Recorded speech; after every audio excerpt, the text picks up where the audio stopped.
Most runners chase personal best, but Elizabeth Pehota just ran her way into the record books, all while having a disease that tries to slow her down at every step. From doing stunts to crossing finish lines. Former Fairfield Ward cheerleader Elizabeth Pehota retired her pom-poms for the pavement. Is that how the training looks usually? It's a little longer usually, but looks something like that. My first marathon was in 2020, so since then it's been 5 years and I've run 15. 5 of those 15 came just in 2025. But the first one was the 2020 Boston Backyard Marathon. I trained, the pandemic hit, and I didn't get to run it, and I ran it in my backyard. When you sign up to run the Boston Marathon, you're signing up to do it in person with the crowds, and that's a part of the experience. So I made it my goal to teach myself to become faster and qualify for the Boston Marathon. She ran the marathon officially in 2022, but that same year she received news that could make even a cheerleader lose her spark. Just 4 days before the Berlin Marathon, I found out I was diagnosed with MS. And then I had to go downstairs and tell my boyfriend, now husband, that I had MS. I had to call my parents.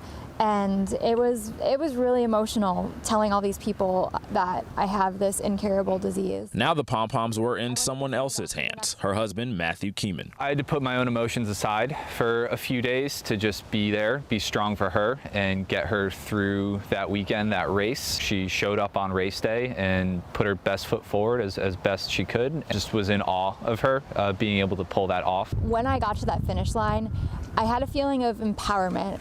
It reminded me that I am my own person and my MS diagnosis does not define who I am. Multiple sclerosis is still not defining who she is 3 years later. My name, finishing time, and the Guinness World Record that I broke. Evident by her Guinness World Record for the fastest time in a marathon by a woman with MS, which she set at the Chicago Marathon. I couldn't believe that I did it. I finished 3:12:13. It really made me feel like I'm capable of anything and reaffirmed that belief that I'm so much more than my diagnosis. She's already defied the odds, but when asked how many marathons she'll be at in the next 5 years, it's definitely a lot on your body, but I hope that I'll be maybe at like 25. She's humble. Her husband, Matthew, though. Oh, she'll be way past 25. She has a tough time saying no, so I predict we'll probably be north of 30. Is cheering for many more.